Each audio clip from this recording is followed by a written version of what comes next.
Tu m'entends-tu? Oui. Bon, OK. Fait que tu peux ouvrir la séance. On est prêt, tout le monde? Oui. Bonsoir tout le monde, bienvenue à la séance ordinaire du 13. Juste un instant, on a un petit problème technique. Il va falloir baisser le son quand je parle. OK. Bon, excusez-moi. Bienvenue à la séance ordinaire du 13 octobre. Dans cette pandémie, on est tous en Zoom. Ça fait vraiment spécial, mais on est content d'être là pour vous. Donc, Monsieur Brisebois, vous avez pris les présences? Oui. Je vais donner la parole à Manon Bissonnette pour l'adoption de l'ordre du jour. Bonsoir. Adoption de l'ordre du jour. L'ordre du jour ayant été distribué, il est proposé par Mme Bissonnette et résolu unanimement d'adopter l'ordre du jour tel que présenté. Est-ce que c'est... Juste une seconde. On va enlever une résolution. Il faut que tu ouvres ton micro quand tu parles. Oui. Il est ouvert. Il est ouvert, mon micro? Est-ce qu'elle... L'entendez-vous? Tu m'entends pas? Oui. Pour nous, tout est correct. Non, c'est la permanence de Charles Olivier. On va l'enlever parce que c'est pas nécessaire. C'est que la convention collective prévoit, c'est une habitude qui a été prise ici, là, mais quand le 6 mois est comblé pour un col blanc, il n'y a pas à passer une résolution, à moins que avant que le 6 mois soit fini, qu'on se dise insatisfait de la personne, et à ce moment-là, il y a une décision qui peut être prise. Mais une fois que le 6 mois est dépassé et qu'il n'y a pas eu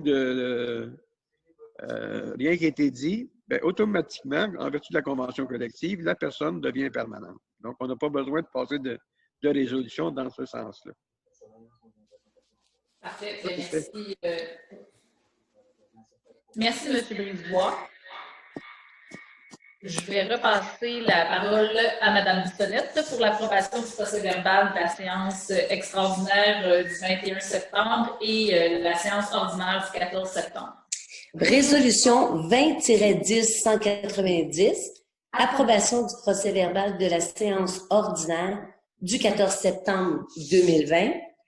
Les membres du Conseil ayant pris connaissance du procès-verbal de cette séance, il est proposé par Mme Bissonnette et résolu d'approuver le procès-verbal de la séance ordinaire du 14 septembre 2020.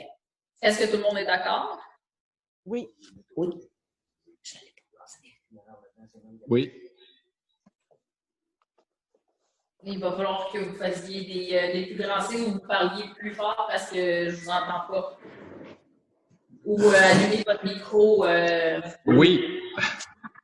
Oui. Oui. Parfait. Il manque... Du titre. Monsieur Dutil.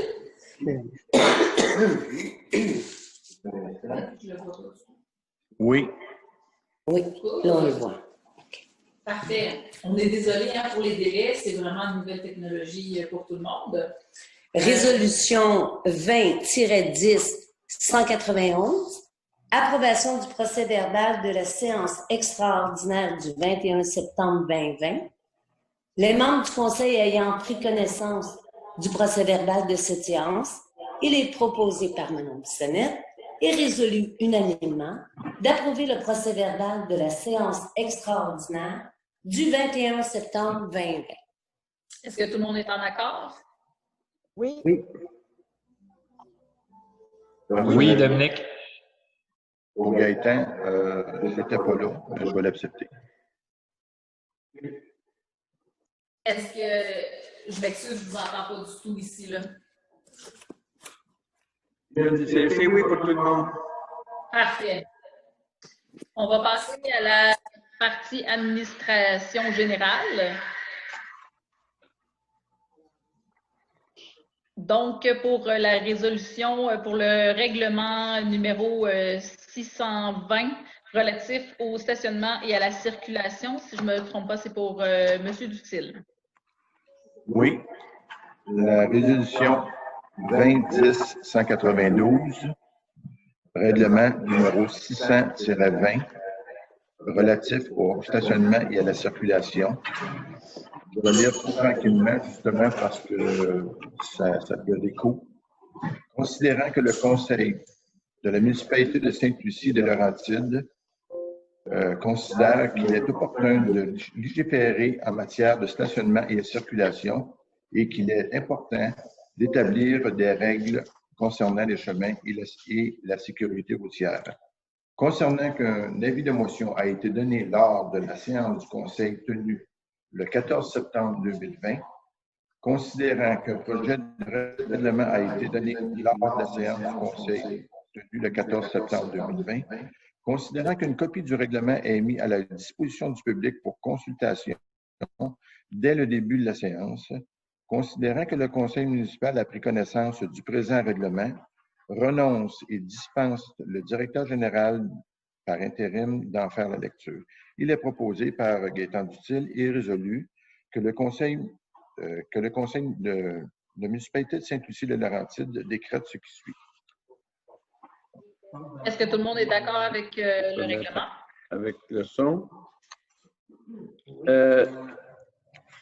C'est la question du stationnement. Dans les chemins interdits au stationnement pour permettre que les personnes handicapées puissent stationner, même s'il y a de la signalisation qui dit que c'est du non-stationnement. Voilà.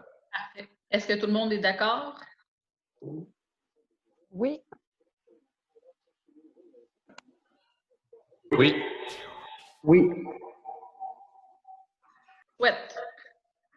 Donc, on passe à la résolution 20-10-193, présentation d'un projet dans le cadre du programme de soutien de la mise à niveau et à l'amélioration des sentiers et des sites de pratique d'activités de plein air. Je passe la parole à M. Saint-Laurent.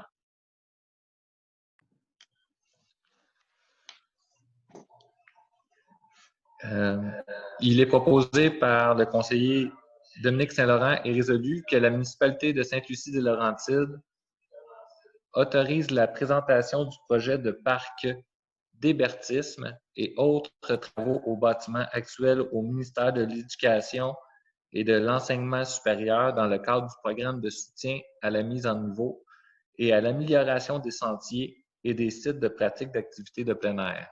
Que soit confirmé l'engagement de la municipalité de Sainte-Lucie-de-Laurentides à payer sa part des coûts admissibles au projet et à payer les coûts d'exploitation continue de ce dernier. Que la municipalité de Sainte-Lucie-de-Laurentides désigne M. Jacques Brisebois, directeur général par intérim, comme personne autorisée à agir en son nom et à signer en son nom tous les documents relatifs au projet mentionné ci-dessous. Est-ce que tout le monde est d'accord? Oui.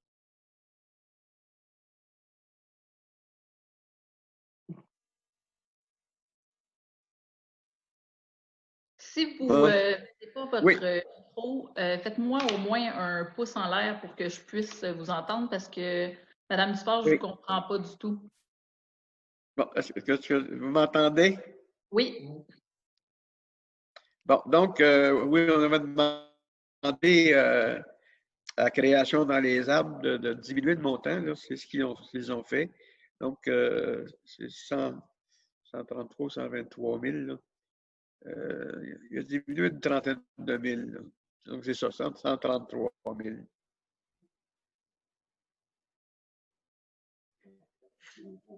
Monsieur Dutil a Oui, ouvert je son pense que micro. c'est pas une mauvaise idée. Veux-tu y aller, Dominique? Veux-tu expliquer un petit peu le contexte? Puis,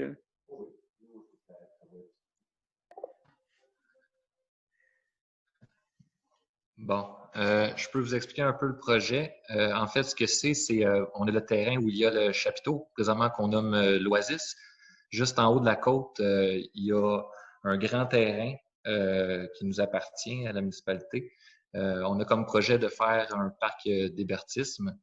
Fait que dans le fond, comment ça fonctionne, c'est que la municipalité doit mettre 20% sur la subvention, ce qui équivaut à, mettons, qu'on fait une demande de 150 000, la municipalité va devoir mettre environ 20 000 sur le projet. On a comme projet aussi de repeinturer le chapiteau, puis aussi de rénover les 2 bâtiments. Il y a des toilettes sur le site. Puis il y a aussi un bâtiment qu'on ne sait pas encore qu'est-ce qu'on veut faire à l'intérieur, mais on veut le remettre à niveau pour justement qu'on puisse faire un projet avec ce bâtiment-là. Fait qu'en gros, c'est ça. Puis dans le fond, ça va être accessible pour toute la population et pour les gens qui voudraient venir découvrir notre belle Sainte-Lucie. Merci beaucoup, M. Saint-Laurent. Oui, c'est ça. C'est une subvention dans le programme du ministère de l'Éducation, là, soutien à la mise à niveau et l'aménagement des sentiers et des sites de pratique d'activités de plein air. Et c'est un beau projet parce que, dans le fond, les équipements, les jeux qu'il va y avoir là vont être disponibles autant pour les jeunes que pour les gens plus âgés, là. Donc, pour tous les âges, dans le fond. Et possiblement aussi que ça pourrait être utilisé 4 saisons. Donc, c'est, je pense, un beau projet. C'est beau? Parfait. Mais je n'avais pas entendu tantôt si tout le monde était en accord. Pouvez-vous me le dire, M. Brisebois? Oui, tout le monde est d'accord. Ça va? À ce moment-là, on va passer à la résolution 20-10-194 pour l'aide financière à la Coalition pour la préservation du Mont-Caïcop. Considérant que la Coalition pour la préservation du Mont-Caïcop est un organisme à but non lucratif, considérant que la Coalition a investi des sommes importantes en études et en achats de biens et services pour le Mont-Caïcop, considérant que la municipalité a reçu une demande d'aide financière de la part de la Coalition pour la préservation du Mont-Caïcop. Il est proposé par la conseillère Karine Goyer et résolu que la municipalité verse une aide financière de 1 000 $ à la Coalition pour la préservation du Mont-Caïcop afin de défrayer leurs frais de fonctionnement. Certificat de disponibilité de crédit. Ah non, ça c'est l'autre d'après. Good. Est-ce que tout le monde est d'accord? Oui. Good. Le prochain point, certificat de disponibilité de crédit. Monsieur Brisebois? Karine? OK. Oui. Pour moi, j'ai une bémol là-dessus pour la simple raison que je ne suis pas contre le projet de Caïcoc, mais par contre, que dans une fin de semaine, dernièrement, il a passé au-dessus de 800 personnes dans une fin de semaine. Est-ce que ça représente pour nos routes, là, je vais être honnête avec toi, moi, l'argent, j'aurais préféré qu'on la mette au moins dans nos routes pour ce secteur-là parce que c'est réellement pas beau. Puis tu représentes 800 personnes, est-ce que ça représente combien? Au moins 400 véhicules qui ont passé dans une fin de semaine. Fait que moi, c'est pour ça que j'aurais plus préféré qu'on le mette pour nos chemins pour la simple raison que si tu veux aller à la montagne, ça te prend un chemin. Mais pour cette année, je vais vous dire oui, là, mais je vous le dis d'avance, normalement, j'aimerais ça qu'on mette ça dans les chemins parce que je trouve ça prioritaire. Parfait. Merci de votre commentaire, M. Dutil. Par contre, je dois dire que les chemins, c'est important, mais à un moment donné, on ne peut pas mettre tout le budget, selon moi, on ne peut pas mettre tout le budget dans les chemins. Il faut plusieurs divers projets dans une municipalité là, pour faire vivre une municipalité. Puis 1 000 $, là, on n'a vraiment pas grand-chose en chemin. Je peux peut-être ajouter à ce niveau-là, j'ai parlé avec François Lapalme cet après-midi pour la question du chemin Legault. j'ai les documents là, pour une délégation pour qu'on puisse mettre un peu de sous, là, parce que avant qu'on va le déneiger, mais pour le déneiger, on n'aura pas le choix d'enlever un peu de roche et de rajouter dans certaines sections un peu de gravier. On ne mettra pas de fortune, là, mais on n'aura pas le choix de mettre quelques milliers de dollars là, pour que ça soit utilisable. Là. Et j'ai convenu avec Élie là, de regarder ça rapidement parce qu'il faut que ça soit fait avant que ça agile. D'ici une couple de semaines, on va aller faire un peu de travail. On ne fait pas le chemin, là, mais un peu de travail pour que ça soit carrossable. Moi, ce que je voulais vous dire tantôt, c'est que j'ai rencontré quelqu'un de l'intervalle aujourd'hui. Oui. Puis c'est justement ça qu'il m'avait dit que il y a 2 semaines, quand il a fait très beau, il y a au-dessus de 800 personnes qui se sont présentées. Je le vois passer par chez moi. C'est pour ça que je vous dis que les chemins sont réellement sollicités. Effectivement, tu as raison. Madame Chénier. Je voudrais juste préciser une chose qu'on a déjà voté lors de l'élaboration de notre budget, un budget pour les dons. Et ça en fait partie. Merci, c'est un très bon point, Madame Chénier. Merci beaucoup. Donc, nous allons passer à la résolution 20-10-195. Nomination d'un membre du Conseil au comité de concertation des lacs et des cours d'eau.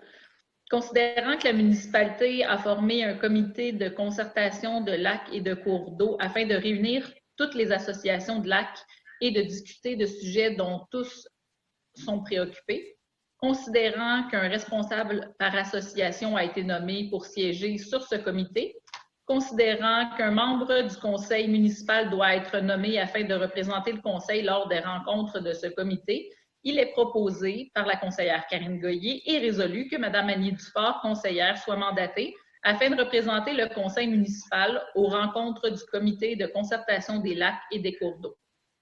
Est-ce que tout le monde est d'accord? Oui. Oui. En accord? Parfait. On va passer à la résolution 20-10-196, permanence de M. Ah, celui-là, on le passe. Donc, on est rendu à la résolution 20-10-197, adoption du budget de la Régie intermunicipale des Trois-Lacs, la RITL, pour l'année 2021. Donc, je donne la parole à Mme Dufort.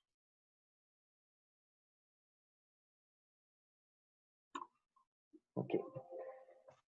Considérant que la Régie intermunicipale des Trois-Lacs a adopté le 23 septembre 2020 ses provisions budgétaires pour l'année 2021, lesquelles totalisent 2 750 087 $, considérant que les prévisions budgétaires adoptées par la Régie intermunicipale des Trois-Lacs doivent être adoptées par au moins les 2/3 des municipalités dont le territoire est soumis à sa juridiction.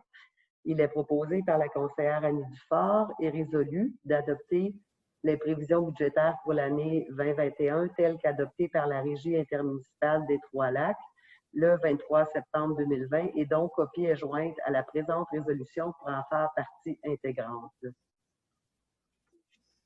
Merci, Mme Dufort. Est-ce que tout le monde est d'accord? Oui. Oui. Good, parfait. Je demanderai à Mme Dufort pour l'avis de motion.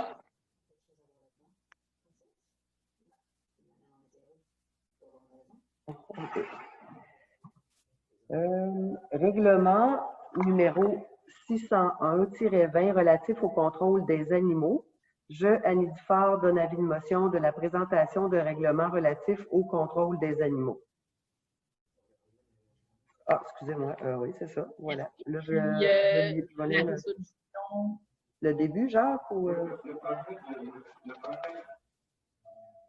Le projet de règlement, c'est une longue lecture. Là. Je vais inviter d'ailleurs tous les gens à le lire. C'est, dans le fond, le règlement de la SPCA, là, la Société protectrice des animaux. Et pourquoi on le réadopte, dans le fond? Ça touche pas juste les chiens, les chats, les chiens, à peu près tous les animaux, là. Mais c'est qu'en fond, on a l'obligation, à partir de cette année, d'avoir un règlement pour les chiens dangereux. C'est principalement la raison, parce que le reste, dans le fond, ça existait déjà, le règlement de la Société protectrice des animaux. Mais l'État a voulu que les chiens dangereux soient dénoncés, là. Donc, vous regarderez de façon spécifique ces articles-là, mais on n'a pas le choix. Si y a quelqu'un qui se fait mordre par un chien, on doit le dénoncer maintenant. C'est beau? Merci beaucoup, M. Brisebois. Donc, j'inviterai Mme Dufort à nous parler de la résolution 20-10-198, projet de règlement numéro 601-20 relatif au contrôle des... J'entends pas Karine, moi. Vous? La 14 qu'on est rendu, là? La 13. La 13. Excuse-moi, Karine, je ne t'entendais pas. C'est bon? OK. Alors, résolution 20-10-198, projet de règlement 601-20 relatif au contrôle des animaux. Considérant qu'un avis de motion du présent règlement a été donné lors de la séance ordinaire du 13 octobre 2020, considérant qu'une copie du règlement a été remise aux membres du conseil municipal avant la présente séance, considérant que le conseil municipal a pris connaissance du présent règlement, renonce et dispense le directeur général par intérim d'en faire la lecture. Il est proposé par la conseillère Annie Dufort et résolu que le conseil adopte le projet de règlement intitulé « Projet de règlement 601-20 relatif au contrôle des animaux » et il est, par le présent règlement, statué et décrété comme suit. Alors, on dispense de la lecture du règlement. M. Brisebois, c'est bon? Oui. OK. Est-ce que tout le monde est en accord? Oui, en accord. Parfait, merci Mme Dufort. On va passer maintenant, je vais passer la parole à Mme Chénier pour la résolution 20-10-199, embauche d'un inspecteur en bâtiment et environnement. Oui, juste un instant, je fais défiler les pages. Voilà, donc résolution 20-10-199, embauche d'un inspecteur en bâtiment et en environnement. Considérant que M. Charles Bissonnette a été embauché le 13 juillet 2020 à titre d'inspecteur en bâtiment et environnement pour combler les besoins au service d'urbanisme, considérant que les besoins au service d'urbanisme sont toujours existants, considérant que le service d'urbanisme est un service élémentaire pour le développement de municipalité, considérant que M. Bissonnette a complété son stage de 280 heures pour obtenir son diplôme d'études supérieures spécialisées en planification territoriale et développement local de l'UQAM, considérant qu'il contribue grandement au dossier qui a trait à l'urbanisme et à l'environnement, considérant qu'il a de nombreuses compétences pour aider au développement de la municipalité, considérant que les associations de lac ont évoqué qu'ils désiraient que M. Bissonnette continue son suivi environnemental à la municipalité, il est proposé par moi-même, Sophie Chénier, de confirmer l'embauche de M. Charles Bissonnette à titre d'inspecteur en bâtiment et environnement.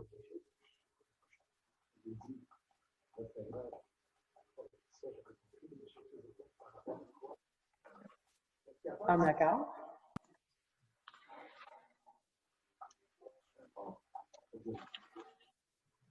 Monsieur Brisebois, j'ai une question. Oui. Quand vous dites pour l'embauche de M. Bissonnette, c'est combien de temps, ça? À plein temps?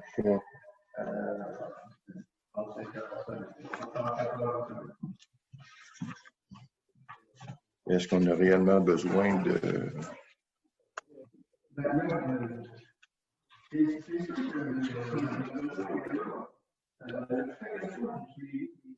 Monsieur Brisebois, on ne vous entend pas, votre micro est fermé. Bon, effectivement, au niveau du suivi des lacs, ça prend quelqu'un qui va faire ce suivi-là. C'est pas une question d'un mois, 2 mois, 3 mois, là. C'est continuel. L'ensemble des associations de lac étaient unanimes à le demander. Et au niveau de l'urbanisme lui-même, il y a beaucoup d'inspections qui n'ont pas été faites. Je pense qu'il y a encore beaucoup d'ordres à mettre dans le système, là. Juste cette année, on va pratiquement doubler les mutations immobilières. Toute la question des défauts septiques, des bandes riveraines, il y a du travail, ce n'est pas ce qui manque, au contraire. Et actuellement, je peux vous dire aussi qu'il y a beaucoup de projets, hein? Des projets de développement immobilier, là. Je pense à, évidemment, Éric Landry au golf Doncaster, Amico, qui a un projet considérable en construction de maisons, et il y en a d'autres projets, là. Je pense pas qu'il manque de travail, et je pense qu'avec les investissements qui sont faits dans la municipalité, ça va être facile de couvrir ce salaire-là. Définitivement. Merci beaucoup, M. Brisebois. Monsieur... Moi, le sous-contrat, ça veut dire que j'ai toujours à recommencer. Une fois qu'on a habitué quelqu'un qui connaît le territoire, ben, on revient à zéro, là. On perd du temps constamment avec des sous-contractants. Si vous voulez le faire avec des firmes, ben, ça va coûter 2 fois plus cher. Puis on n'a pas le service de quelqu'un qui apprend à connaître le territoire. Hein? Pour moi, c'est évident. Ça, c'est votre choix, évidemment, mais pour moi, comme gestionnaire, quand je regarde le travail qu'il y a à faire en urbanisme ici, un inspecteur, c'est pas suffisant, honnêtement. J'aurais un petit point à ajouter. Ben merci, M. Brisebois. Et puis, est-ce qu'on va regarder pour que la personne en environnement ou à l'urbanisme travaille quelques samedis? Oui?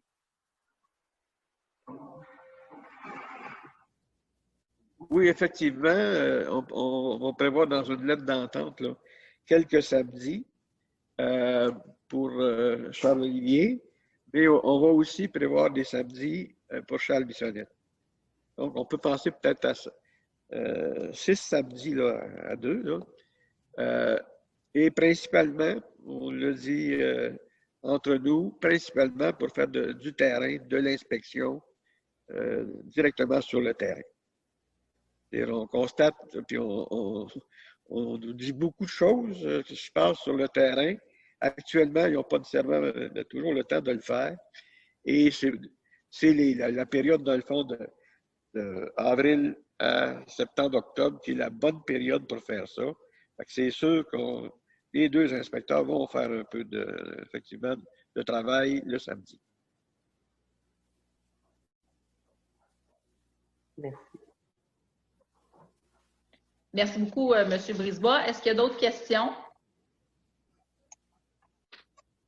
M. Dutil, est-ce que vous votez, est-ce que vous êtes en accord ou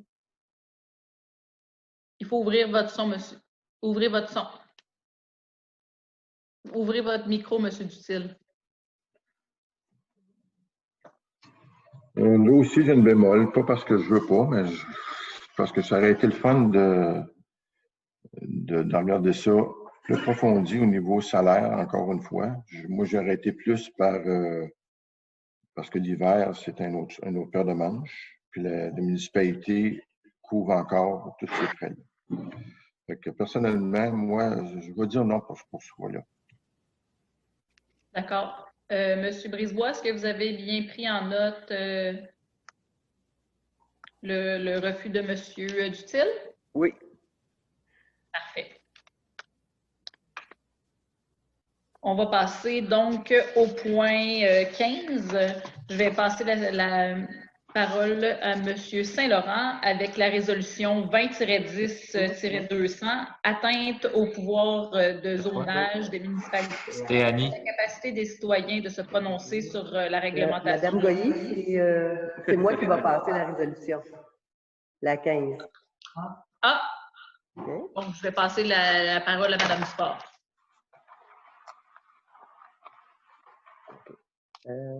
Résolution 20-10-200, atteinte au pouvoir de zonage des municipalités et à la capacité des citoyens de se prononcer sur la réglementation de leur milieu de vie. Considérant l'opposition du milieu municipal concernant les intentions du gouvernement du Québec inscrites dans le projet de loi 49, déposé à l'automne 2019 de modifier le pouvoir de réglementation des municipalités en matière de zonage, en ce qui a trait aux établissements d'hébergement touristique exploités dans les résidences principales. Considérant que cette modification législative aura comme effet de retirer aux municipalités le pouvoir d'interdire les locations de type court terme, on dit Airbnb, mais je trouve que c'est un peu diffamatoire, là. En fait, c'est la location court terme pour les résidences principales sur leur territoire, un pouvoir essentiel, notamment pour gérer les problèmes de nuisance découlant de ce type de location dans nos communautés. Considérant que la ministre des Affaires municipales et de l'Habitation, André Laforêt, a inclus ces dispositions litigieuses dans le projet de loi 67, loi instaurant un nouveau régime d'aménagement dans les zones inondables des lacs et des cours d'eau, octroyant temporairement aux municipalités des pouvoirs visant à répondre à certains besoins et modifiant diverses dispositions, déposées à l'Assemblée nationale le 30 septembre 2020. Considérant que le pouvoir d'adopter les règlements de zonage déterminant et encadrant les usages est un pouvoir fondamental confié aux municipalités, lié à leur responsabilité de gérer l'aménagement de leur territoire inscrit dans la loi sur l'aménagement et l'urbanisme. Considérant l'importance pour les municipalités de pouvoir interdire les établissements d'hébergement touristique exploités dans les résidences principales, à court terme dans les zones où cet usage pourrait être incompatible avec le milieu, considérant qu'il est inacceptable que le gouvernement du Québec envisage de retirer un pouvoir de zonage aux municipalités, alors que l'Assemblée nationale a reconnu à plusieurs reprises leur responsabilité de maintenir un milieu de vie de qualité, sécuritaire et sain. Considérant que cette intention du gouvernement va à l'encontre de la reconnaissance des gouvernements de proximité par l'Assemblée nationale en 2016, considérant que cette intention du gouvernement retire également aux citoyens la possibilité de se prononcer sur la réglementation de leur milieu de vie, comme le prévoient les procédures lors d'un processus de modification de zonage dans une municipalité, considérant l'absence de motifs clairs du gouvernement du Québec pour retirer ce pouvoir de zonage aux municipalités avec projet de loi, il est proposé par Annie Dufort et résolu que le Conseil municipal indique au gouvernement du Québec ainsi qu'aux membres de l'Assemblée nationale son opposition à l'article 81 du projet de loi 67, loi instaurant un nouveau régime d'aménagement dans les zones inondables des lacs et des cours d'eau, octroyant temporairement aux municipalités des pouvoirs visant à répondre à certains besoins et modifiant différentes dispositions, étant donné qu'il retire un pouvoir essentiel aux municipalités. Que le Conseil municipal indique au gouvernement que cet article du projet de loi 67 est un affront au gouvernement de proximité, que le Conseil municipal demande au gouvernement du Québec de retirer l'article 81 du projet de la loi 67 pour le laisser dans le projet de loi 49, pour laisser place à la discussion afin de trouver une solution raisonnable permettant aux municipalités de conserver leur pouvoir de zonage et d'assumer leurs responsabilités de maintenir un milieu de vie de qualité, sécuritaire et sain et de conserver le droit des citoyens de se prononcer sur la réglementation de leur milieu de vie.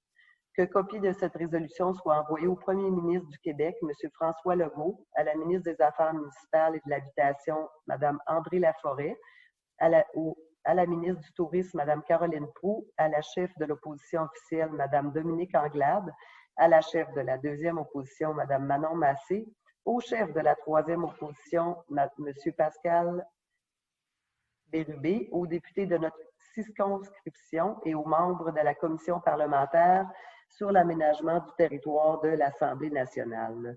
Que copie de cette résolution soit également envoyée à la Fédération québécoise des municipalités et aux médias de notre région.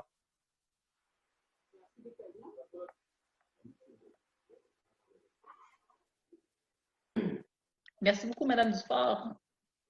Est-ce que tout le monde est en accord? Oui. Tout le monde est d'accord? Oui. Gaëtan. Good. Je vais donc passer la parole à M. Saint-Laurent pour la résolution 20-10-201, promesse d'achat d'un terrain de la municipalité. Considérant que nous avons reçu une promesse d'achat pour le lot 5928280 appartenant à la municipalité de Sainte-Lucie-des-Laurentides, matricule 5205-12-4922, considérant que l'évaluation municipale de ce terrain est de 9300, considérant que le conseil accepte de vendre le terrain pour la somme de 9300 $, conditionnellement à la construction d'une maison résidentielle dans les 2 ans de la signature du contrat à intervenir entre les parties, considérant que la condition de construction n'est pas si la condition de construction n'est pas respectée, le dit terrain sera rétrocédé à la municipalité. Il est proposé par moi-même et résolu que le conseil accepte de vendre le terrain lot 5928280 matricule 5205-12-4922 pour la somme de 9300 à Mme Laura Kosterski, désolé d'avoir massacré votre nom, et M. César Motte, conditionnellement à la construction d'une maison résidentielle dans les 2 ans de la signature du contrat à intervenir entre les parties, que les frais de notaire reliés à la vente du terrain soient à la charge de l'acheteur, que le conseil s'engage à verser 50% du montant de la vente, soit 4 650 $ après la construction de la maison résidentielle. Merci beaucoup, M. Saint-Laurent. Est-ce que tout le monde est en accord? Que M. Brisebois, directeur général par intérim, soit mandaté pour signer le contrat au nom de la municipalité de Sainte-Lucie-des-Laurentides. Donc, merci, M. Saint-Laurent. Est-ce que tout le monde est d'accord? Tout le monde est d'accord? Oui. Tout le monde est d'accord. Merci beaucoup. Je repasse la parole à M. Saint-Laurent pour la résolution numéro 20-10-202, promesse d'achat de 4 terrains de la municipalité, lot 5 930 001 5 930 038 5 930 002 5 929 985. Donc, M. Saint-Laurent. Considérant que nous avons reçu... Mon micro est ouvert, oui, bon, désolé. Considérant que nous avons reçu une promesse d'achat pour les lots 5930001, 5930038 et 5930002 et 5929985 appartenant à la municipalité de Sainte-Lucie-des-Laurentides, matricule 5110-39-1948, 5110-39-5760, 5111-20-6800, 5111-20-3646, considérant que l'évaluation municipale de ces terrains est de 1200, de 400 $, de 1200 et de 1200 pour la somme totale de 4000 $, considérant que le conseil accepte de vendre les terrains pour la somme de 4000 $, il est proposé par moi-même et résolu, Dominique Saint-Laurent, et résolu que le conseil accepte de vendre des terrains, je suis obligé de tout les redire, si haut mentionné, pour la somme de 4000 $ à Mme Hélène Hébert, que les frais de notaire reliés à la vente du terrain soient à la charge de l'acheteur, que M. Brisebois, directeur général par intérim, soit mandaté pour signer le contrat au nom de la municipalité de Sainte-Lucie-des-Laurentides. Merci, M. Saint-Laurent. Est-ce que tout le monde est d'accord? Oui. Non, j'aimerais apporter une précision.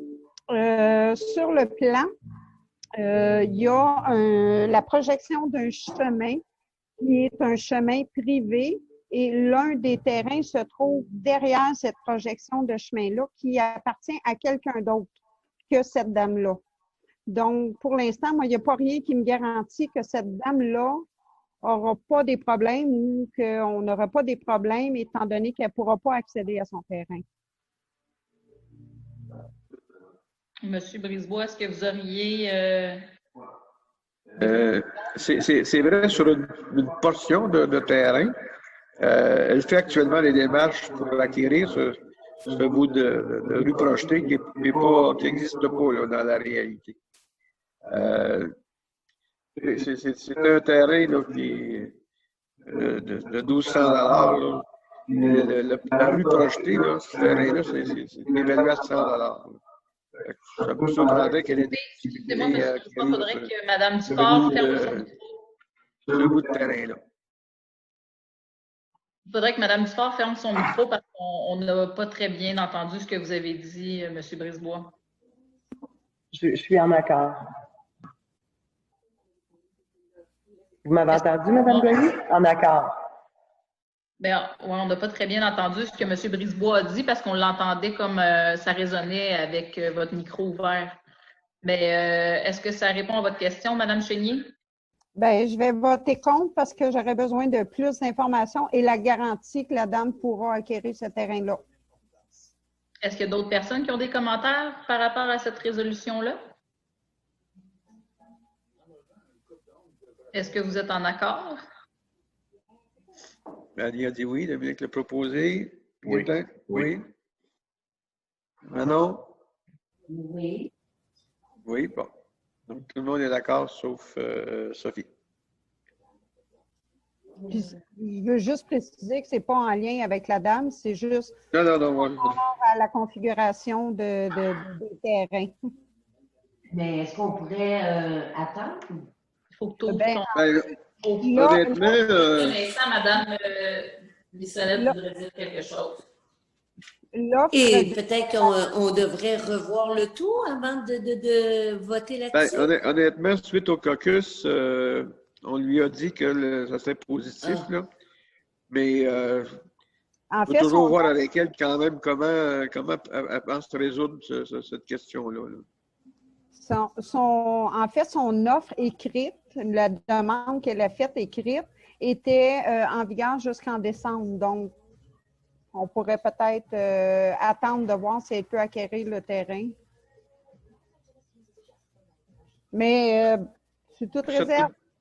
Une partie de terrain, de toute façon. Là, je pense que globalement, ça ne change rien. C'est peut-être juste le petit bout de terrain à côté de la rue projetée. Là. Et le reste pourrait être quand même vendu. C'est la rue projetée qui appartient à quelqu'un d'autre. Oui, c'est ça, je te dis. Dans le fond, là, si elle ne pouvait pas acheter cette lisière-là, le petit morceau de terrain qui reste, c'est infime. Donc, elle pourrait quand même acquérir les 3 autres morceaux de terrain de l'autre côté. Oui, mais c'est un grand terrain qui est l'autre bord du chemin. Non, j'ai tout petit. C'est la plus petite partie. Ben, allez-y, moi j'ai voté contre pour les raisons que j'ai évoquées, mais... OK.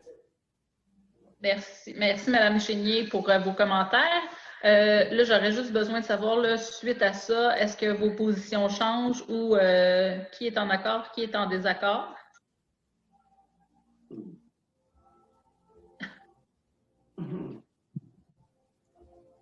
Moi, je suis en accord, en respectant aussi ce que Mme Chénier dit, mais j'ai confiance qu'à la direction générale et à l'urbanisme, ils vont trouver une solution. Là. Merci, Mme Dufort. D'accord aussi. Mme Bissonnette? En accord. Mme Bissonnette est en accord également. Merci beaucoup. Je vais passer la parole. Oups. Non, tout est beau. Je vais passer la parole à Mme Chénier pour la résolution 20-10-203 pour la lettre d'entente avec le syndicat pour l'actualisation de l'horaire de l'inspecteur en bâtiment et en environnement. Merci.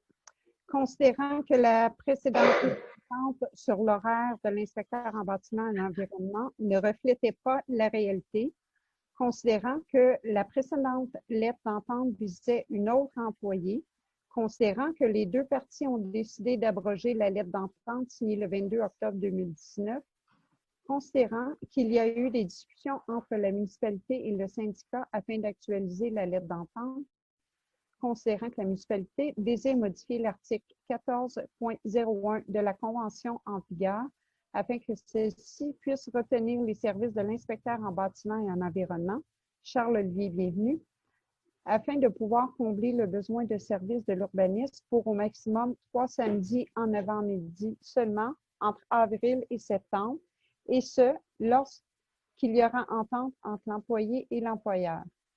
Il est proposé par moi-même, Sophie Chénier, et résolu que la municipalité actualise l'horaire du poste d'inspecteur en bâtiment et environnement de la façon suivante. Les journées régulières de travail de l'inspecteur en bâtiment et en environnement seront de maximum de 9 heures. La semaine régulière de travail de l'inspecteur en bâtiment et en environnement sera de 35 heures du lundi au samedi et répartie sur un maximum de 6 jours entre 8 heures et 19 heures. Merci beaucoup, Mme Chénier. Est-ce que tout le monde est en accord? Oui. En accord? D'accord pour Gaëtan aussi. Parfait, merci beaucoup. Merci beaucoup, parfait. Je vais passer je repasse la parole à Mme Chénier pour la résolution 20-10-204, adoption de la liste des déboursés et des comptes à payer pour le mois de septembre. Donc, considérant que la liste officielle des déboursés et des comptes à payer a été distribuée aux membres du Conseil et que ces grandes lignes se résument comme suit. Compte à payer 225 715,32. Compte à payer au 13 octobre 2020, 102 811,4. Prélèvement émis, 5 396,54. Salaire et remise déduction à la source, 75 116,92. Il est proposé par moi-même, Sophie Chénier, et résolu unanimement d'approuver la liste des déboursés et des comptes à payer tels que soumis par la responsable de la comptabilité, Mme Odette Besnet, pour le mois de septembre 2020. Merci, Mme Chénier. Est-ce que tout le monde est en accord? Oui. Oui pour Gaëtan. En accord. Parfait, merci beaucoup. On va passer à la résolution 20- Oh non, excusez, je vais passer la parole à M. Brisebois pour le point 20, pour les dépenses autorisées. Oui, donc effectivement, il y a une seule dépense, 1606,31, c'est l'acquisition d'un ordinateur pour le responsable de l'aqueduc et de l'égout. Actuellement, il faisait ses rapports sur celui du contremaître, mais c'était mal commode parce que c'était pas toujours disponible au bon moment. Et je peux vous dire qu'il y a de plus en plus de rapports au niveau de l'aqueduc, particulièrement. Là, il y a beaucoup de rapports à faire régulièrement et le ministère en demande toujours plus. Donc, je pense que c'était tout à fait pertinent de lui acquérir un ordinateur. Merci beaucoup, M. Brisebois. Donc, je vais passer la parole à Mme Dufort pour la résolution 20-10-205 pour le versement d'un montant mensuel pour les frais de cellulaire au maire et au directeur général. Okay. Résolution 20-10-205, versement d'un montant mensuel pour les frais de cellulaire aux maires et aux directeurs généraux. Considérant que la question de remboursement des frais pour l'utilisation d'un cellulaire personnel par la mairesse et au directeur général par intérim n'a jamais fait l'objet d'une résolution, considérant dans le cadre de leurs fonctions, le maire et le directeur général ont besoin d'un cellulaire et qu'ils peuvent utiliser leur cellulaire personnel et que des frais puissent leur être remboursés. Considérant que le Conseil accepte comme montant mensuel de 35 $ pour les frais associés au cellulaire soit remboursé à la mairesse et approuve le remboursement des frais de cellulaire pour l'ancien directeur général par intérim Steve Deschênes, frais qui auraient dû apparaître à son contrat de travail, les membres du Conseil l'ayant autorisé verbalement. Considérant que l'actuel directeur général par intérim n'a pas demandé un tel remboursement, aucun frais ne lui seront remboursés. Il est proposé par la conseillère Annie Dufort et résolu d'approuver les dépenses passées pour les frais de cellulaire de M. Steve Deschênes, ancien directeur général par intérim, et Mme Anne-Guylaine Legault, mairesse. De verser un montant mensuel de 35 $ à Mme Anne-Guylaine Legault, mairesse, pour ses frais de cellulaire.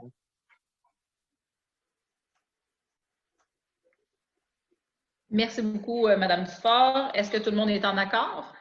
Oui, Gaëtan. Merci. Maintenant, je vais passer la parole à Dominique Saint-Laurent pour la résolution 20-10-206, approbation des chèques de Muni-Conseil et de PFD Avocats. Considérant qu'en janvier 2020, Muni-Conseil déposait une demande pour permettre de faire entendre des témoins et de contre-interroger du tribunal administratif du travail dans les dossiers de plainte de harcèlement. Considérant que le 27 janvier 2020, Muni-Conseil déposait une nouvelle demande d'inhabileté de l'avocat de la municipalité. Considérant que la majorité des membres du Conseil convenait d'examiner la possibilité de demander l'inhabileté des avocats de la mairesse et de contester à la Cour supérieure les frais relatifs à la demande d'habileté que les membres jugeaient déraisonnable, demande qui a d'ailleurs été rejetée par le juge Aubertin le 20 mars 2020. Considérant le fait que pour contester les honoraires de Muni-Conseil, il fallait connaître les frais afférents à la demande d'inhabileté. Considérant que la facture présentée par Muni-Conseil comprenait indistinctement l'intervention des avocats de la mairesse pour la demande d'intervention au TAT et la demande en inhabileté de l'avocat de la municipalité, considérant que l'avocat de la municipalité a dû demander une médiation auprès du syndic du barreau pour départager les frais relatifs à la demande en inhabileté, considérant que Muni-Conseil a produit une nouvelle facture en attribuant tous les honoraires uniquement à la demande d'intervention au TAT, considérant que lors de l'audience, un avocat avait plaidé la demande d'intervention au TAT et qu'un deuxième avocat avait plaidé pour la demande en inhabileté, considérant qu'une nouvelle demande a été faite auprès du syndic du barreau pour que les honoraires relatifs à la demande en inhabileté soient ajoutés à la facture et répondent ainsi à la réalité des frais occasionnés, considérant que la municipalité est toujours en attente de la production d'une nouvelle facture, considérant que la municipalité souhaite en finir avec cette ponction du litige, considérant que la municipalité convient de payer à Muni-Conseil les factures 11 014 et 11 175 et de payer la facture 32 09 178 78 de l'avocat de la municipalité concernant l'examen d'une nouvelle demande en inhabileté auprès du syndic du barreau afin de permettre à la municipalité de contester la raisonnabilité des frais engagés par Muni-Conseil. À cet égard, il est proposé par moi-même, Dominique Saint-Laurent, et résolu de payer à Muni-Conseil les factures 11 014, 6 718 et 56 sous et la facture 11 175, 832 et 62 sous à payer à PFD Avocat la facture 32 09 78, 1341 et 47 sous. Merci beaucoup, M. Saint-Laurent. Est-ce que tout le monde est en accord? Oui. Contester la raisonnabilité des frais engagés par Muni-Conseil à cet égard. Oui. Ça, c'est juste pour les factures qu'on vient de parler ou c'est pour l'ensemble aussi? Non, c'est juste pour une partie des deux factures. Okay. Okay. On les paye, là, on en finit avec ça. Parce que dans le fond, ça coûte aussi cher à l'encours pour essayer de récupérer ça. On dit OK, on laisse tomber ça, on règle ça une fois pour tout. Donc, Madame Dufort, est-ce que vous êtes en accord? J'entends pas Karine, moi, vous l'entendez, vous? OK, je m'excuse. Oui, je suis pour, mais je serais aussi vraiment pour qu'on cesse complètement les frais d'avocat. Il reste un cas à régler au TAP. J'ai confiance que ça va bien se régler. Il reste un jugement à la CNQ. Si je ne me trompe pas, on en a fini et j'espère sincèrement que ça va se terminer là. Moi, je vais voter contre toute autre prise de décision d'aller encore avec des avocats là, en juridique à part le TAP, l'employé qui reste à régler et la CNQ. Sinon, là, pour ma part, là, c'est assez fini. Là. Ça y est, le mandat finit bientôt. On va changer de conseil, donc ça va faire, là, à mon sens, à moi. Là. Donc, c'est ça. Et voilà. Merci pour votre commentaire, M. Dutil. Pardon? Est-ce que vous êtes en accord? Pour moi, la même chose. C'est parce que déjà, on avait un budget de 214 000. On est rendu à plus que 70 % du budget dépensé. Je ne comprends pas qu'on n'ait pas réglé les deux personnes en même temps pour la CNSST, pour la simple raison qu'ils étaient parallèles. Puis là, on se trouve à avoir encore un dossier à CSST, fait que je ne sais pas si on va sauver de l'argent là. Ensuite de ça, il reste au moins 3 dossiers encore. Moi, c'est pour ça qu'on va le défoncer encore le budget. Fait que un peu la même chose, la même version que Mme Dufort. Là. Fait que pour ce dossier-là, oui, aujourd'hui, je vote pour. Merci, M. Dutil. Là, je pense que j'ai eu tout le monde était en accord. Sinon, M. Brisebois, vous avez pris les notes? Oui. Donc, si je ne me trompe pas, tout le monde était d'accord? Oui. Parfait, merci beaucoup. Je vais y aller maintenant. Je vais passer la parole à Mme Dufort pour la résolution numéro 20-10-207 pour le plan de sécurité civile. Merci, Mme Goyer. Résolution 20-10-207, plan de sécurité civile. Considérant que les municipalités locales ont, en vertu de la loi sur la sécurité civile, ARL-RQ, CS-2.3, la responsabilité de la sécurité civile sur leur territoire. Considérant que la municipalité est exposée à divers aléas d'origine naturelle et anthropique pouvant être à l'origine de sinistres, considérant que le Conseil reconnaît que la municipalité peut être touchée par un sinistre en tout temps, considérant que le Conseil voit l'importance de se préparer aux sinistres susceptibles de survenir sur son territoire, considérant que cette préparation doit être maintenue opérationnelle et fait l'objet d'un suivi régulier auprès du Conseil, considérant que les mesures mises en place par la municipalité et consignées dans le plan de sécurité civile sont conformes aux dispositions du règlement sur les procédures d'alerte et de mobilisation et les moyens de secours minimaux pour protéger la sécurité des personnes et des biens en cas de sinistre.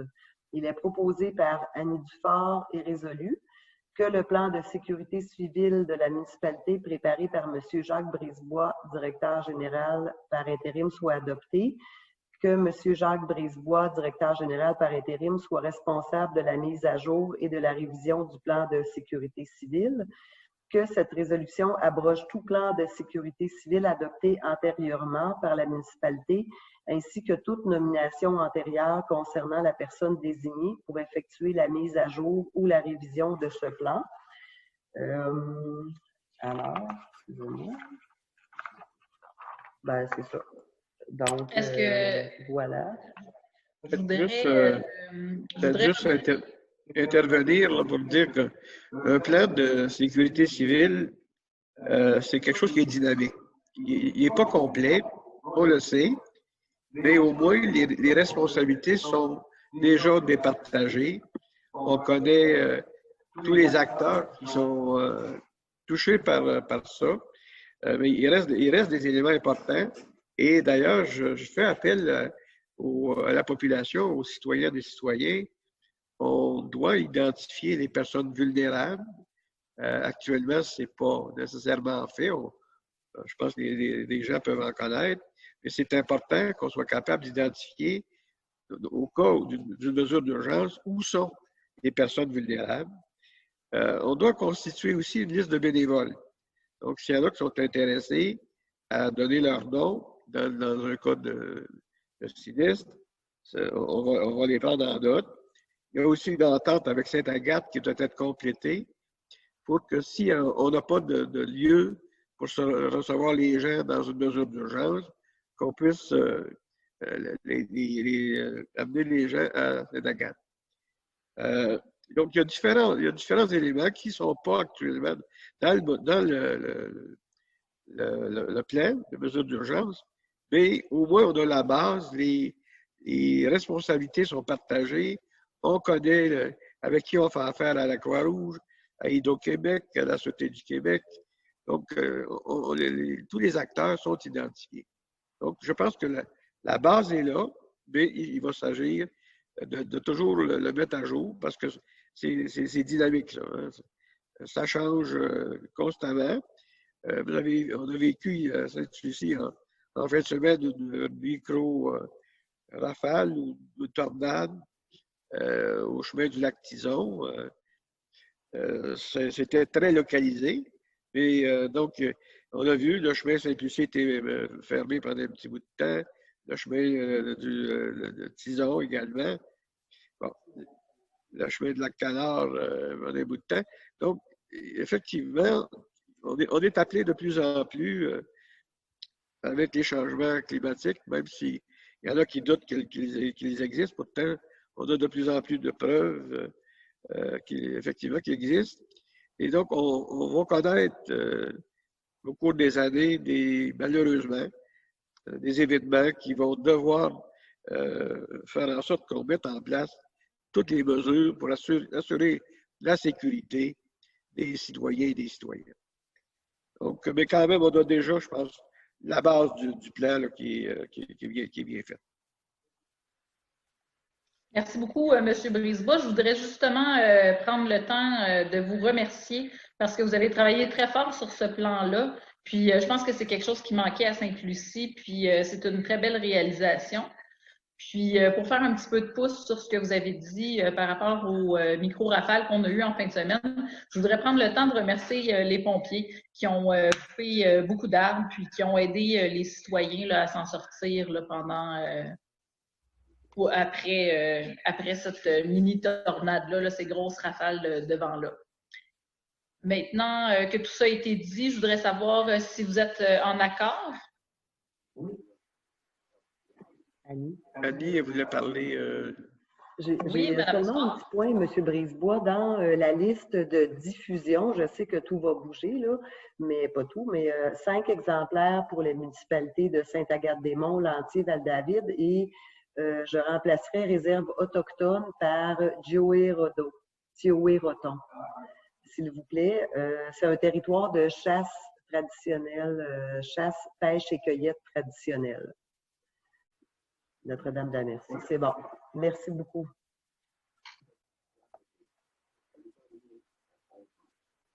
OK. J'ai pas eu vos réponses. Donc, Mme Chénier est en accord. Parfait. En accord pour Gaëtan aussi. Merci beaucoup. On va passer maintenant à la résolution -20-10-209. Je n'ai pas personne de nommé. Est-ce que vous voulez le faire, M. Dutil? Résolution 20-10-208. Achat d'une gratte reversible sur camion Freightliner 2010. On a sauté 2 points. Excusez. On a sauté 2 points. On est rendu à la résolution 20-10-208 pour l'achat d'une gratte réversible. Je n'ai pas personne. Est-ce que quelqu'un veut la lire?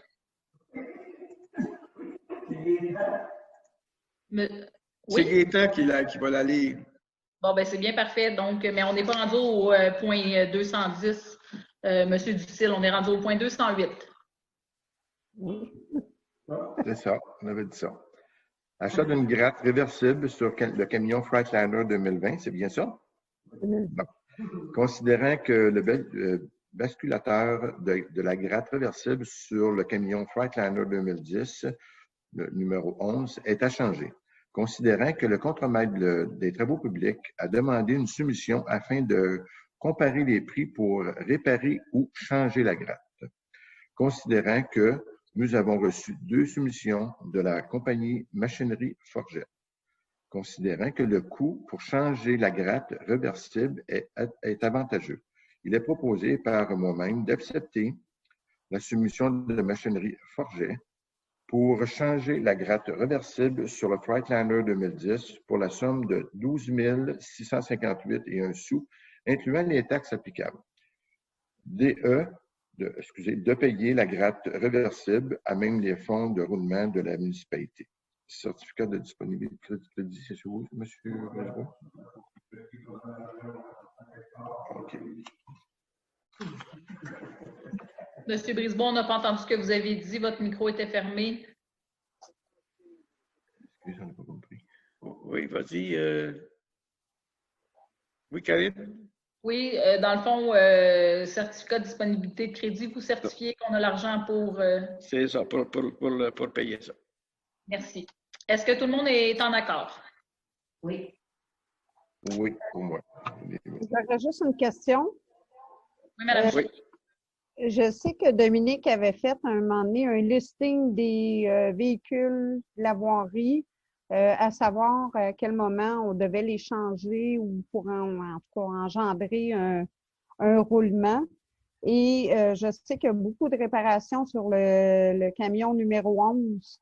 À quel moment on avait prévu faire une rotation de cet appareil?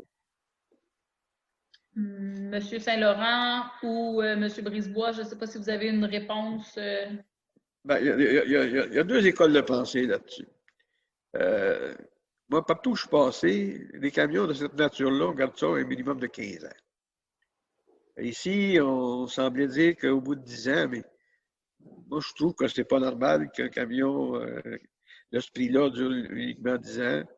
Autant à Saint-Faustin, à Macasa, partout où je suis passé, les camions, on les gardait un minimum de 15 ans. OK, mais il y a beaucoup de réparations sur le Freightliner, là. Oui, c'est vrai. Et, oui, Dominique va répondre. Oui, c'est ça. Sophie, pour répondre à ta question, en fait, pour les 10 roues, tout ce qui est 10 roues, ça vaut la peine de les acheter puis d'étoffer le plus longtemps possible parce que ils font exprès un peu pour pas qu'on ait du financement à court terme. Fait qu'ils veulent qu'on les achète. Fait que, admettons, pour la niveleuse, on pouvait avoir, ça valait la peine de l'acheter à long terme.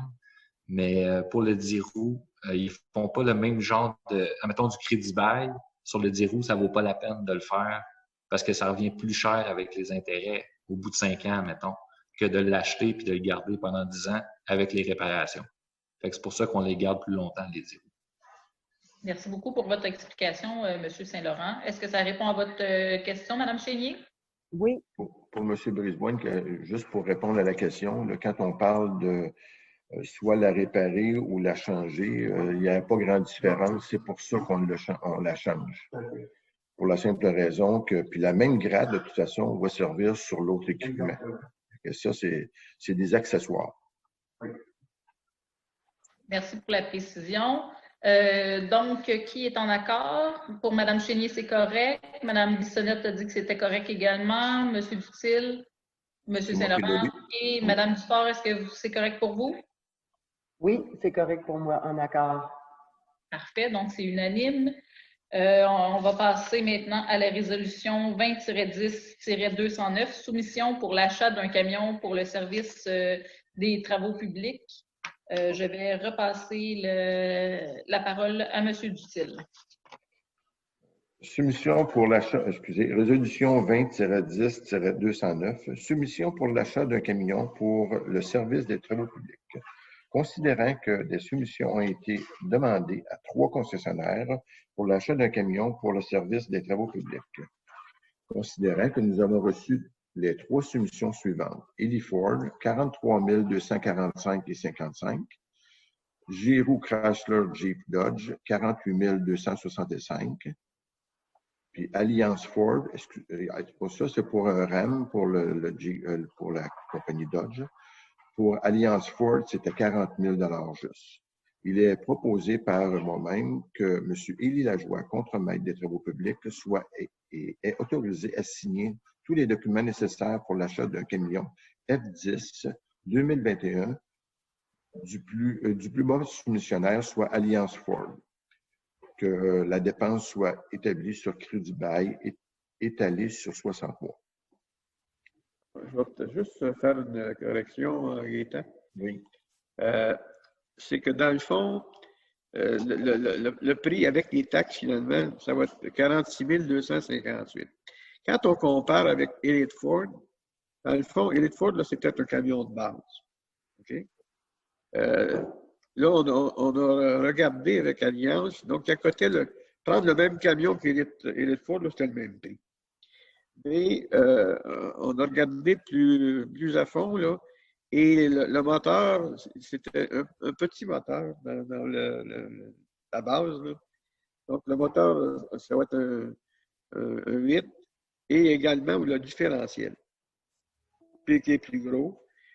Comme on les garde quand même assez longtemps, là, je pense que ça valait la peine pour la différence de prix. Mais quand on compare, dans le fond, c'est que dans le 43 000 et 46 000, on ne compare pas la même chose. Ça va être important dans le procès verbal. Je vais mettre une note là-dessus. Là, okay? Parce qu'on ne parle pas du même camion. Là. OK? Merci beaucoup, M. Brisebois, pour les précisions. Donc, on dit que pour Alliance Ford, ça revient à 46 000 quelque chose, mais le moteur et le différentiel sont plus forts, sont plus puissants. Donc, oui. Donc, qui est en accord? Oui. Madame Dufort?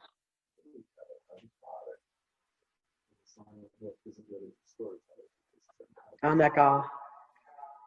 Parfait, merci. On n'a rien dans la section hygiène du milieu.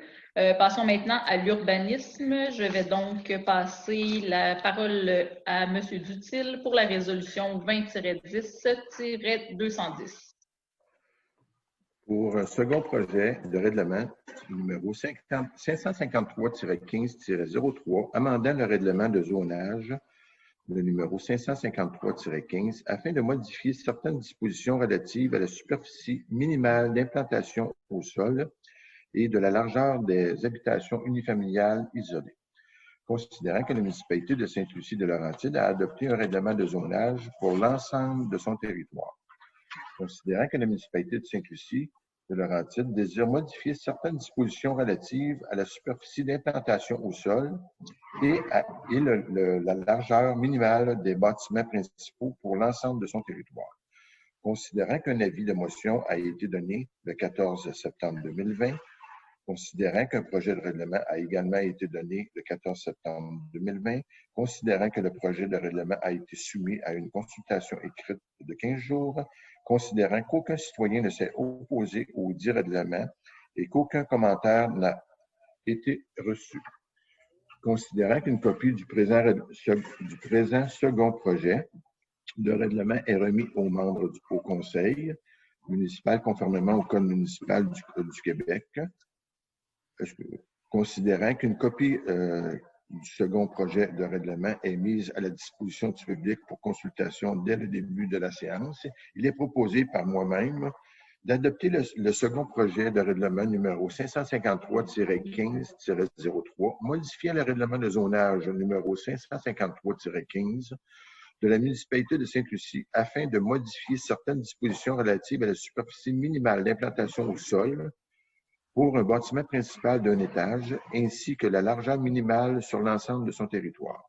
En conséquence, la municipalité de Sainte-Lucie-de-Laurentide décrète ce qui suit. On est obligé de dire tout ça? Non? OK. Si M. Brisebois, peut-être juste mettre un petit...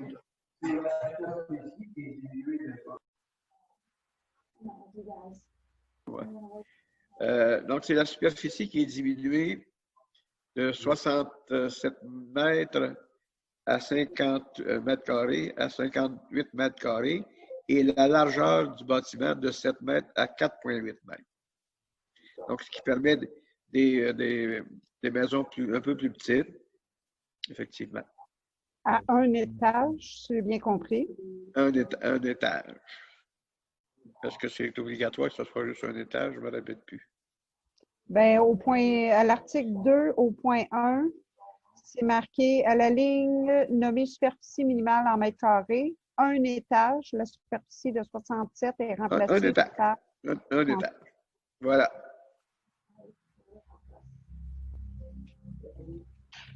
Merci, merci M. Brisebois pour votre commentaire, votre explication. Donc, je vois que Mme Chénier est d'accord. Pour les autres, est-ce que vous êtes en accord? En accord. En accord? Parfait, M. Buffet. Oui. Parfait, merci beaucoup. Je vais passer la parole à Mme Bissonnette pour la résolution 20-10-211, second projet de règlement numéro 553-15-04, amendant le règlement de zonage 553-15 afin de modifier certaines dispositions relatives aux usages autorisés dans la zone URB 01.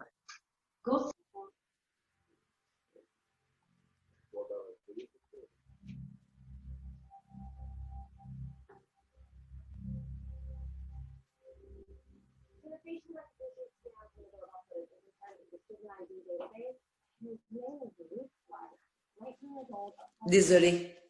Considérant que la municipalité de Sainte-Lucie-des-Laurentides a adopté un règlement de zonage pour l'ensemble de son territoire, considérant que la municipalité de Sainte-Lucie-des-Laurentides désire modifier certaines dispositions relatives à la classe d'usage RN1, agriculture autorisée dans la zone URB-01, considérant que la municipalité de Sainte-Lucie-des-Laurentides veut autoriser la classe d'usage RN 101, culture des sols et des végétaux dans la zone URB-01,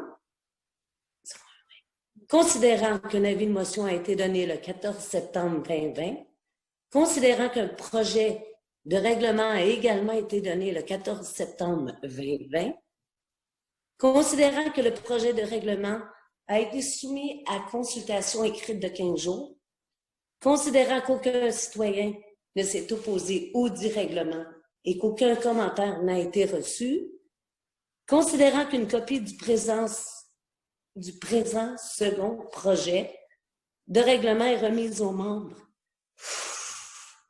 du Conseil municipal conformément au Code municipal du Québec, considérant qu'une copie du second projet de règlement est mise à la disposition du public pour consultation dès le début de la séance, il est proposé par la conseillère Mme Bissonnette et résolu d'adopter le second projet de règlement numéro 553-15-04, modifiant le règlement de zonage numéro 553-15 de la municipalité de Sainte-Lucie-des-Laurentides afin de modifier certaines dispositions relatives à la classe d'usage RN1, agriculture autorisée dans la zone URB-01. Je continue. Oui, non, on arrête ça là? On dispense de la lecture du règlement. Pour les personnes qui ne savent pas où se situe la zone URB-01, là, en gros, c'est le chemin des hauteurs. Si je ne me trompe pas, c'est entre l'écocentre et la Grande Côte, là, un petit peu passé, la rue Falardeau, puis le chemin Sainte-Lucie, entre le chemin des hauteurs et le JR Chénier. Est-ce que tout le monde est en accord? Juste peut-être ajouter, là, effectivement, au niveau du premier projet, on n'avait pas eu de commentaires. On en a reçu quelques-uns, là. Dernièrement, je prends aussi en note qu'il y a d'autres modifications probablement à faire à ce règlement-là. Comme c'est une procédure qui est longue, on adopte celui-là, mais on est conscient qu'il y aura d'autres modifications qui suivront.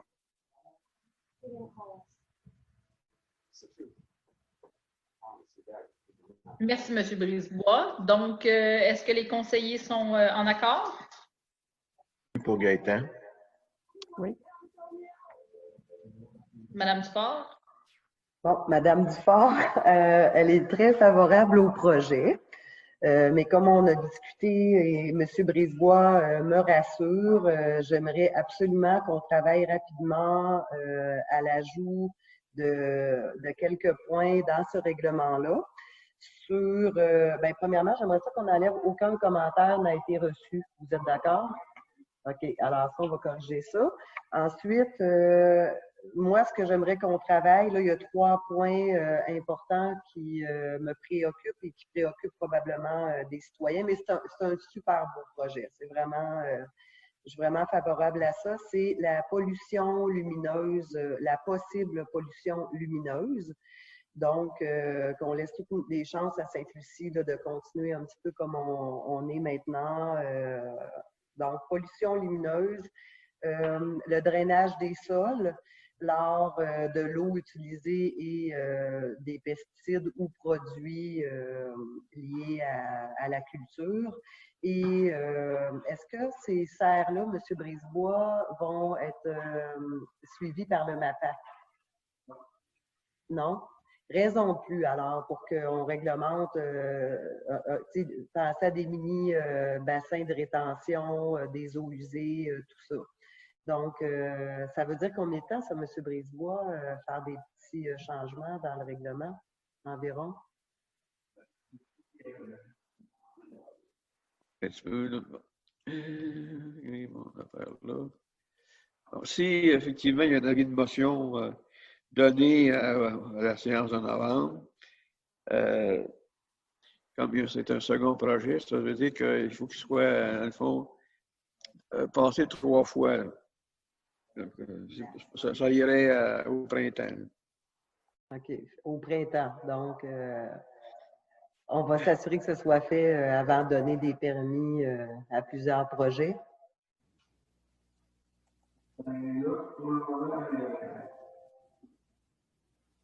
Pour le moment, il y a une demande. Il n'y a même pas de demande. Commentaire.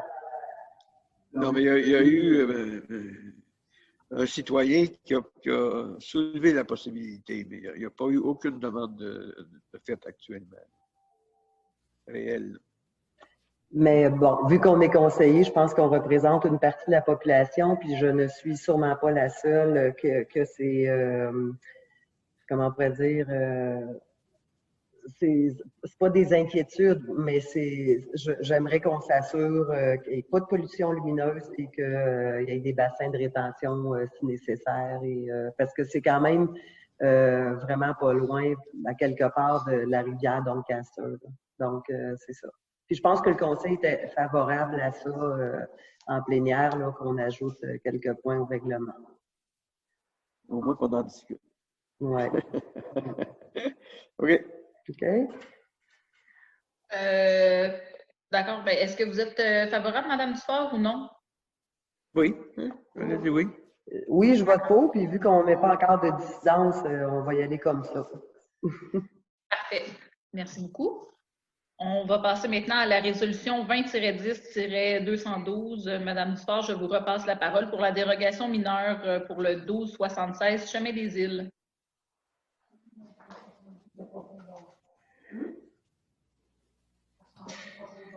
Karine, c'est moi qui vais la faire, celle-là. Ah, désolé. Ben, je vais passer la parole à M. Saint-Laurent à ce moment-là.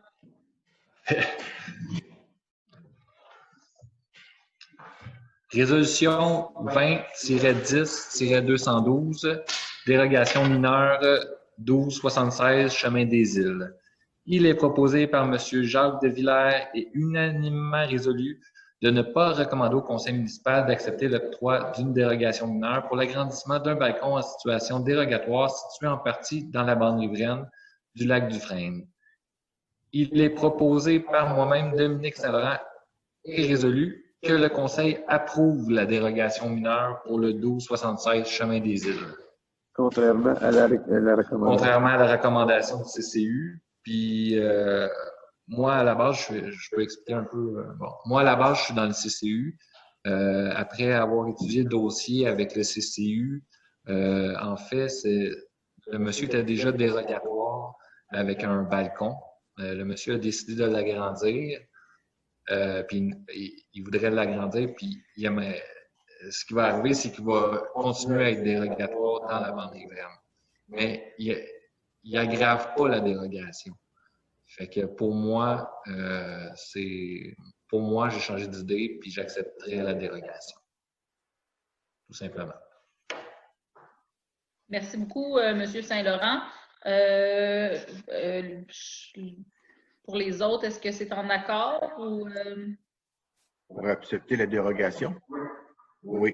Ça, là, il va falloir, dans le fond, M. Saint-Laurent nous dit qu'il accepte la dérogation. Donc, est-ce que vous êtes en accord pour accepter la dérogation? Oui. Madame Dufort, Madame Chénier? Moi, je vote contre parce que, bon, je crois qu'on crée des précédents. Puis les bandes riveraines, c'est quelque chose de très, très, très important pour les futures générations, pour nos cours d'eau. Donc, que ce soit, moi, je trouve qu'il faut vraiment, vraiment, c'est des biens précieux, les lacs, les rivières, et je vais avec la décision du CCU là-dessus. J'approuve leur décision de refuser parce qu'il y a des solutions alternatives. On peut aller en porte-à-faux, on peut… Donc, il y a vraiment des solutions à penser en architecture autre que d'aller planter des piliers en bande riveraine. Donc, je suis… là, la résolution a un peu changé de bord, là, donc je suis contre la résolution, contre votre décision en majorité et je suis pour la décision du CCU. Merci. Merci, Mme Dufort. Donc, ce que j'ai compris, c'est que le citoyen était conscient qu'il n'avait pas le droit. Oui, c'est ça. OK, mais qu'est-ce qui arrive, M. Birisbois, au moment où quelqu'un sait qu'il est en infraction? OK, M. Brisebois, la distance de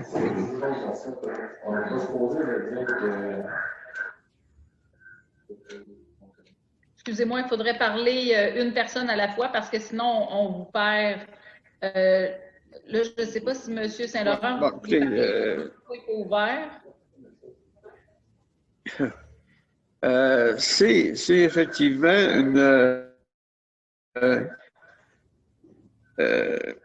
une dérogation. Il y avait déjà tu m'entendez pas? Donc, Oui, on vous entend, M. Oui. Donc, effectivement, c'est quelqu'un qui était déjà en dérogation. Il a ajouté un bout de plateforme là, qui est en haut dans la bande riveraine. Dans le fond, ce qui choque le plus les membres du CCU, c'est qu'il y a un poteau qui est plus proche de la bande riveraine. Bon, il reste que l'inspecteur va devoir de toute façon regarder le dossier là, dans son ensemble. C'est pas nécessairement le seul point à regarder. Là. Donc, peu importe votre décision, là, il y aura d'autres choses qui vont suivre.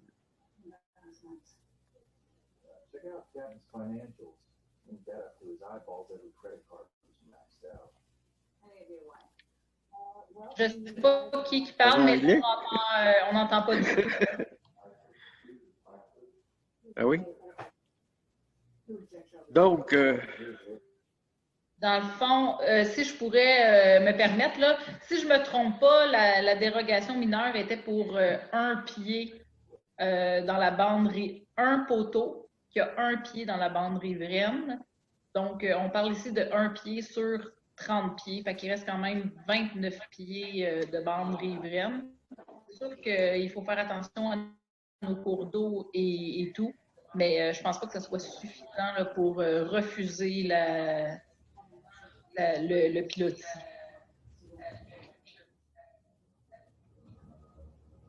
Est-ce que j'aurais besoin de vos avis? Les temps sont prononcés. Annie, il reste Manon. Et Sophie avait levé la main. Je vais aller avec... je vais approuver la dérogation mineure. Manon approuve la dérogation mineure. Ah, je vais pas. Non. Elle a oublié d'ouvrir son micro, mais elle approuve la dérogation mineure. Okay. Donc, si j'ai bien compris, il y a seulement Mme Dufort qui s'oppose au projet. Ah oui, il ne reste pas grand-chose. Peux-tu le faire, non? Oui. Donc, pour la résolution 20-10-213, je vais passer la parole à Mme Bissonnette pour le PIIA 2039, chemin de Sainte-Lucie. Il est proposé par M. Dominique Saint-Laurent et unanimement résolu de recommander au conseil municipal d'approuver les plans visant le remplacement du revêtement de la toiture de la résidence selon les documents fournis et présentés au CCU. Il est proposé par Mme Bissonnette et résolu que le conseil approuve le plan d'implantation et d'intégration architecturale pour le 2039 chemin de Sainte-Lucie. Merci beaucoup, Mme Bissonnette. Est-ce que tout le monde est en accord? C'est bon. C'est bon pour M. Saint-Laurent, M. Dutil. Annie.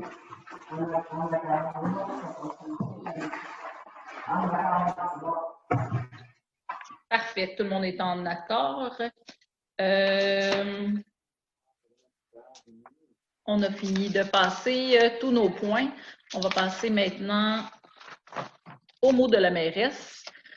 Tout d'abord, je voudrais remercier mes collègues conseillers et notre directeur général pour la belle flexibilité face à ce nouveau média qu'on utilise pour faire notre conseil de ville dans ce contexte de pandémie.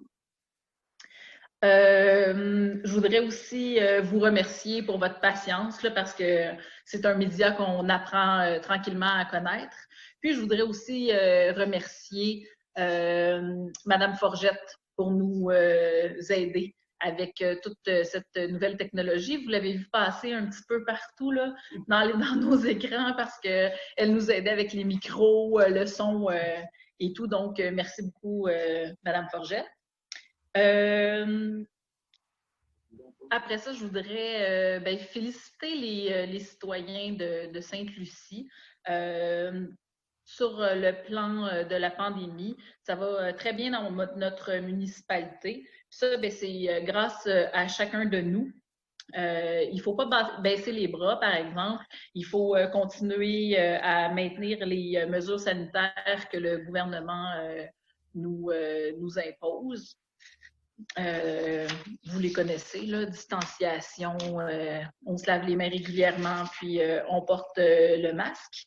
Puis, pour un sujet plus léger, dans 2 jours, vous allez pouvoir mettre vos abris d'auto, donc dit abri tempo, sur le territoire. Ça veut dire que la neige, malheureusement, s'en vient. On a de moins en moins là, de couleurs. Vous avez dû le remarquer également. Puis, on n'a pas de questions, à moins qu'il y en ait qui se soient rajoutées, mais on n'a pas de questions des citoyens, on n'a rien reçu. Je voudrais vous inviter pour le mois prochain à nous les faire parvenir si vous ne pouvez pas assister encore là, à notre séance de conseil vu les mesures sanitaires qui seront en place au mois de novembre. Donc, c'était tout pour moi. Je ne sais pas si les conseillers auraient quelque chose à rajouter. Pour moi. Parfait. Monsieur Brisebois, c'est à votre tour si vous avez un petit mot à nous dire. Oui, moi aussi, je voulais remercier la voirie pour le travail, la direction générale pendant la micro-tornade, comme dit M. Brisebois. C'est ça, on voit qu'on peut quand même être efficace dans des moments comme ça. Puis, courage à tous ceux qui ont souffert un peu de ça, là. Donc, merci beaucoup. Parfait. Monsieur Brisebois, est-ce que vous avez quelque chose à nous dire? Pas particulièrement. Là. Je pense qu'effectivement, ce que Annie disait, dans le fond, j'en discutais avec Mireille ce matin. Dans le fond, la micro-rafale, ça nous a rappelé le PMU, le plan de mesures d'urgence, que c'est important. Bon, on a vu qu'il y avait des petites choses là, qui auraient pu être faites mieux. Bon. C'est un exercice, c'est un petit exercice, mais au moins, on a vu quand même que les services se sont quand même déployés rapidement. Autant Hydro-Québec, le MTQ et nos employés, et les pompiers. Donc, ça donne une idée quand même de ce qu'il faut faire, puis la rapidité de mettre en place les services. Merci. Merci beaucoup, M. Brisebois. Madame Dufort, on ne vous entend pas. C'est pas fait encore. On les a rencontrés, c'est ouvert, le terrain est ouvert. On n'a pas grand-chose à dire, mais on peut dire au moins qu'on... Madame Dufort, on ne vous entend pas, votre micro n'est pas ouvert. Donc, Annie faisait la remarque qu'on discute avec le ministère des Faunes, des Forêts et de la Faune. Là. Donc, effectivement, il y a une reprise de discussion, de bonne entente entre nous, entre la municipalité et les autorités du ministère. Merci beaucoup. Est-ce qu'il y a quelqu'un d'autre qui aurait quelque chose à rajouter? Avant de demander la levée de l'Assemblée, je voudrais juste apporter une petite spécification. Vous avez dit tout à l'heure, M. Brisebois, qu'on aimerait avoir les coordonnées des personnes plus faibles ou plus vulnérables dans le plan de sécurité d'urgence. Les personnes, dans le fond, c'est est-ce que vous croyez que vous, un voisin ou quelqu'un que vous connaissez dans la municipalité aurait à être appelé ou s'il arrive quelque chose, la personne elle aurait à être visitée ou peu importe, mais elle aurait besoin de plus de support. Fait que ça peut être vraiment n'importe qui. Puis c'est vraiment ouvert à tous, là, puis on va être là pour répondre à leurs demandes à ce moment-là. Donc, je demanderai à Mme Bissonnette pour le point 25, levée de la... Non, c'est 34. Le point 34, résolution 20-10-214 pour la levée de la séance. Donc, les sujets...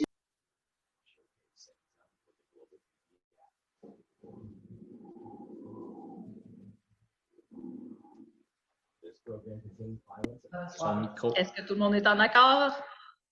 Oui. Oui. Parfait. Bien, merci beaucoup à tout le monde. Merci. Et l'autre,